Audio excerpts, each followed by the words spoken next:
Today we will discuss new topic of chemistry, that is carbon and its compound। आज हम carbon तथा उसके यौगिक के बारे में बात करेंगे।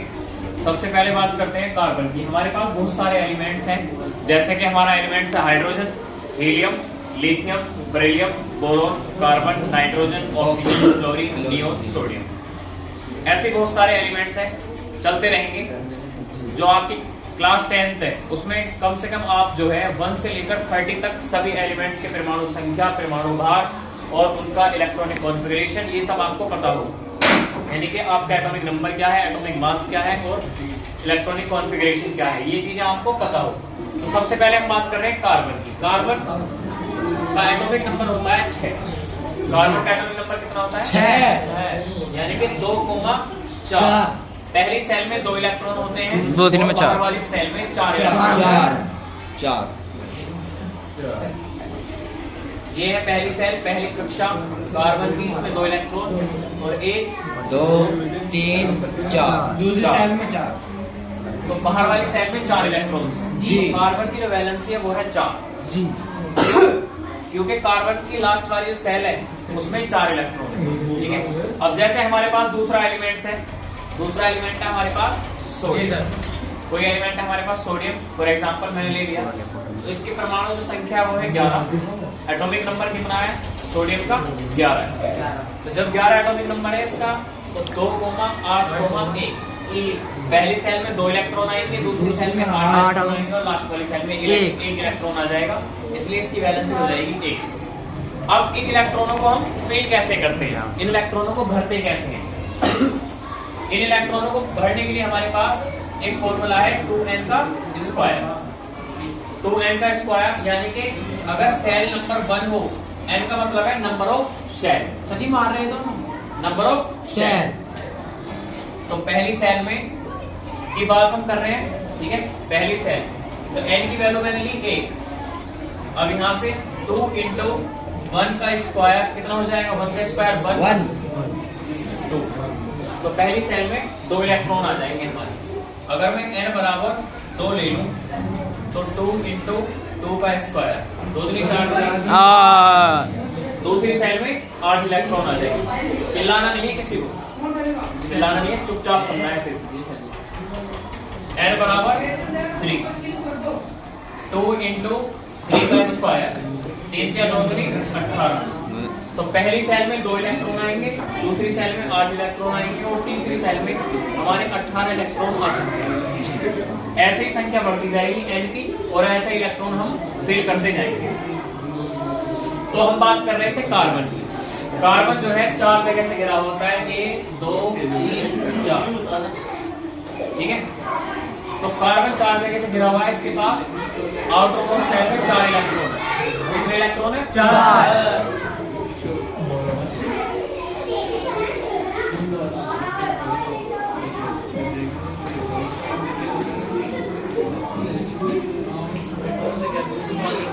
ये हो जाएगा CH4। Stand up, stand up, खड़े हो जाओ। क्या बताया मैंने? चुप बैठ जाओ क्लास में। CH4। ठीक है, तो सबसे पहले हमने बात करी थी कार्बन एंड इट्स कंपाउंड की। कार्बन की हम बात कर रहे हैं। कार्बन क्या है? कार्बन का जो एटॉमिक नंबर है वो 6 है। कितना है? 6। और उसके आउटर मोस्ट सेल में 4 इलेक्ट्रॉन है। 4 ही कार्बन की क्या है? वैलेंसी है। ठीक है, तो एक कार्बन 4 जगह से घिरा हुआ है। ठीक है, डस्ट हो दियो।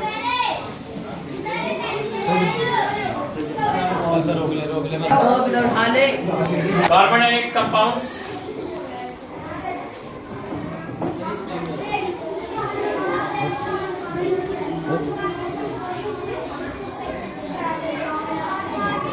Carbon and its compound. सबसे पहले कार्बन और इट्स कंपाउंड्स के बारे में डिस्कस करेंगे। तो उसके अंदर क्या होता है? हाइड्रोकार्बन्स।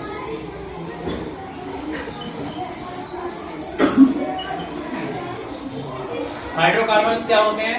वो कंपाउंड जिनके अंदर हाइड्रोजन भी प्रेजेंट हो और कार्बन भी प्रेजेंट जी, उन्हें हम हाइड्रोकार्बन्स कहते हैं।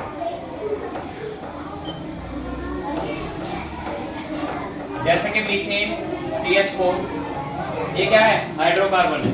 क्यों? क्योंकि इसके अंदर हाइड्रोजन भी प्रेजेंट है और कार्बन भी प्रेजेंट है।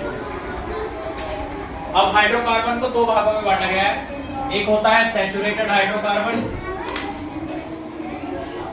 एक होता है अनसैचुरेटेड हाइड्रोकार्बन।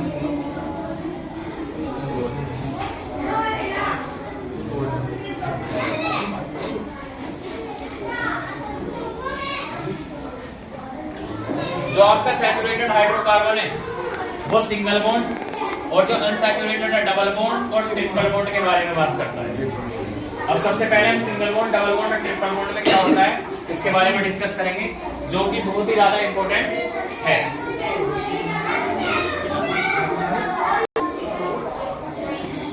सबसे पहले बात करेंगे एल्केन्स की, उसके बाद एल्कीन और फिर एल्काइन। जी एल्केन्स सिंगल बॉन्ड की बात करता है, एल्कीन्स डबल बॉन्ड और एल्काइंस ट्रिपल बॉन्ड। ठीक है, अब हम कुछ एग्जांपल लेंगे एल्केन्स के और एल्काइंस के। एल्केन्स का हमारे पास जो फॉर्मूला है वो है CnH2n+2 और इसका फॉर्मूला है CnH2n और इसका है CnH2n-2।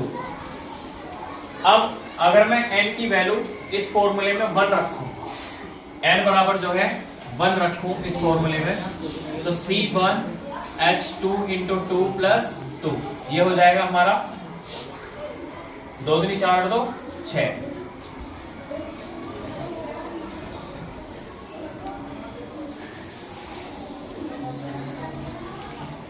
n की वैल्यू 1 रखनी है, तो C1H2 × 1 + 2, तो 2 एकम 2 2 और 2 4, ये हो जाएगा CH4। अब अगर पेपर में ऐसे लिखा जाए CH4 तो आपको इसका नाम बताना होता है, क्या होगा इसका नाम। ठीक है, बताऊंगा ना कि कैसे होगा इसका नाम। हम बात कर रहे हैं CH4 की। ठीक है, एक कार्बन है हमारे पास, इसका जो स्ट्रक्चर है कुछ इस तरीके से बनेगा।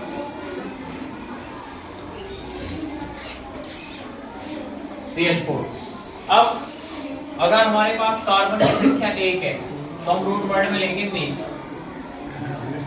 अगर कार्बन की संख्या 2 है तो लेंगे ई, 3 है तो हम लेंगे ब्रोम, और 4 है तो हम लेंगे ब्यूट, और 5 है तो पेंट, और 6 है तो हेक्स लेंगे, 7 है तो हेप लेंगे, और 8 है तो ऑक्ट लेंगे। ठीक है, और 9 है तो नन लेंगे, और 10 है तो डेक लेंगे। ये हमारे पास कार्बन है। कार्बन की संख्या अगर हम जब क्वेश्चन सॉल्व करेंगे, कार्बन की संख्या अगर 1 है तो मीथ लेंगे, तो हमारे यहाँ पर कार्बन की संख्या है 1, तो रूट वर्ड में लेंगे हम मीथ। और सिंगल बॉन्ड की बात कर रहे हैं, जब भी हम सिंगल बॉन्ड की बात करेंगे तो वहां पे लेंगे ANE लास्ट में, और जहां डबल बॉन्ड आ जाए वहां ENE, और जहां ट्रिपल बॉन्ड आ जाए वहां YNE। ये लिख रहा है इसमें ANE, तो इसका ANE ले लेंगे तो यहाँ जाएगा मीथेन। इसका जो IUPAC नेम होगा, इसका नाम होगा मीथेन। ठीक है, ये एल्केन्स का फॉर्मूला है CnH2n+2, ये एल्कीन्स का फॉर्मूला है CnH2n, और ये एल्काइंस का फॉर्मूला है CnH2n-2।